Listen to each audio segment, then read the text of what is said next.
आशा देवी जी, श्रद्धा के पिता के लिए यह लड़ाई कितनी मुश्किल भरी है।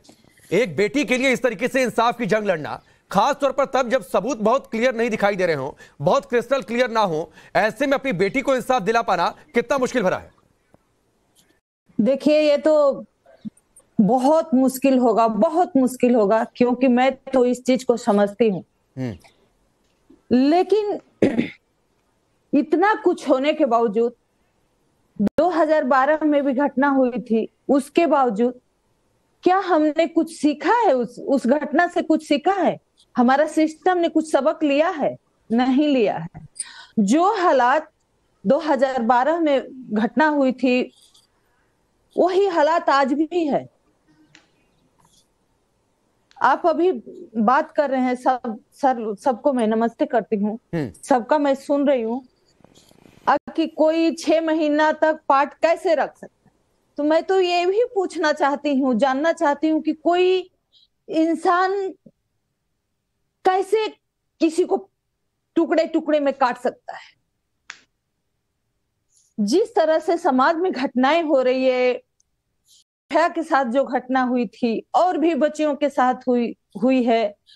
निर्भया की घटना से पहले 8 महीने पहले 12 में ही एक छावला में घटना हुई थी उस बच्ची के साथ। तो क्या ये इंसान कर सकता है? ये तो जानवर भी नहीं करता है। जानवर भी काट कूट के पेट भर के छोड़ देता है, ये तो जानवर भी नहीं करता। लेकिन बात यह है कि इतना बर्बरता के बावजूद क्या उस बाप को इंसाफ मिलेगा? क्या उस बच्ची को इंसाफ मिलेगा? जिस केस में इतना प्रूफ था, पुलिस ने बहुत अच्छा काम किया। निर्भया केस में उसको 8 साल लग गए। मेरे को दर दर भटकना पड़ा। आप लोग गवाह हैं, पूरा समाज गवाह है, पूरा मीडिया गवाह है। कानून में इतने लोग फुल्स हैं कि 4 बार फांसियां कौन हुई, फिर जाके निर्भया को चलिए पूरा समाज ने साथ दिया, मीडिया ने साथ दिया, पूरा सिस्टम ने साथ दिया, निर्भया को तो इंसाफ आशा देवी जी, जो हालात इस केस में अभी हैं और जिस तरीके से आफताब इस पूरी कहानी को घुमा रहा है, पुलिस घूम रही है, 5 राज्यों में अलग अलग जगहों पर जा रही है, और आपने बिल्कुल ठीक जिक्र किया कि ठोस तौर पर सबूत अभी पुलिस के हाथ नहीं है। क्या आपको ये शंका है, क्या ये डर है कहीं आफताब बच तो नहीं जाएगा?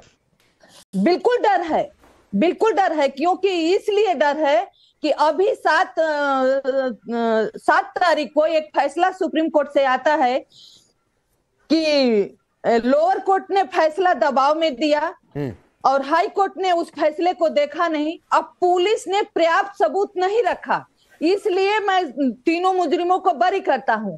तो ये मुझे डर है, उस बाप के लिए डर है, उस माँ के लिए डर है, इस समाज के बच्चियों के लिए डर है कि क्या जब 6 महीने बाद ही केस का पता चलता है, टुकड़े टुकड़े बॉडी मिल रही है, तो पुलिस इसको कैसे पर्याप्त सबूत जुटा पाएगी? कैसे एक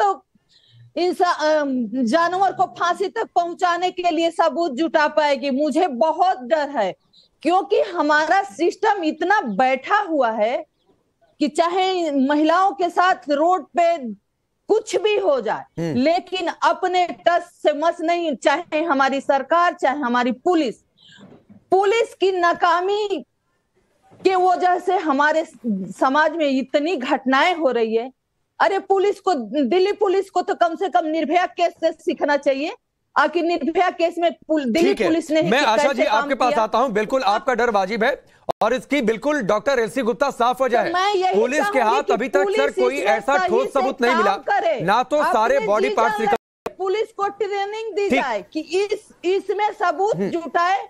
और इस मैं आता हूं आशा जी आपके पास। मैं आप ही के सवाल को लेकर डॉक्टर एलसी गुप्ता के पास जा रहा हूं। ना तो अभी तक उसके सारे बॉडी पार्ट्स रिकवर हुए, ना तो सिर मिला, ना तो हाथ मिला, ना तो मर्डर वेपन मिला है। सर, जो बॉडी पार्ट्स मिले हैं वो श्रद्धा के ही हैं, ये भी अभी तक तस्वीर साफ नहीं हो पाई है।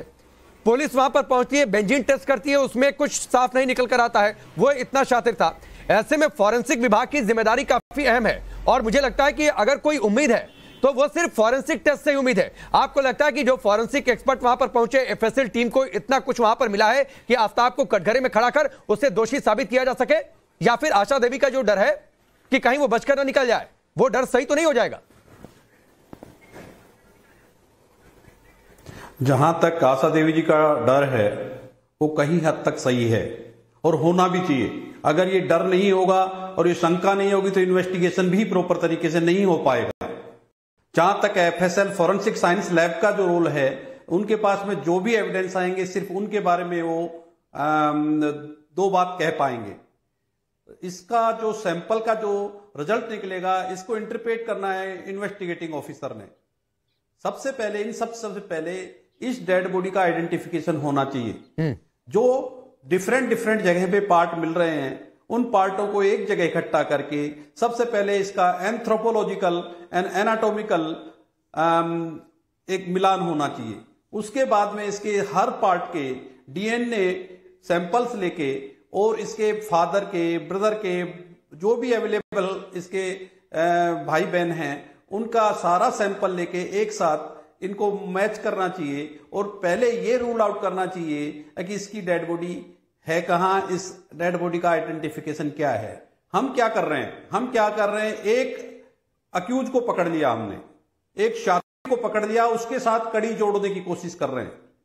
ये कड़ी जोड़ने की जगह ये होना चाहिए कि हमने मृतक का आइडेंटिफिकेशन करके मर्डरर तक पहुंचा जाए।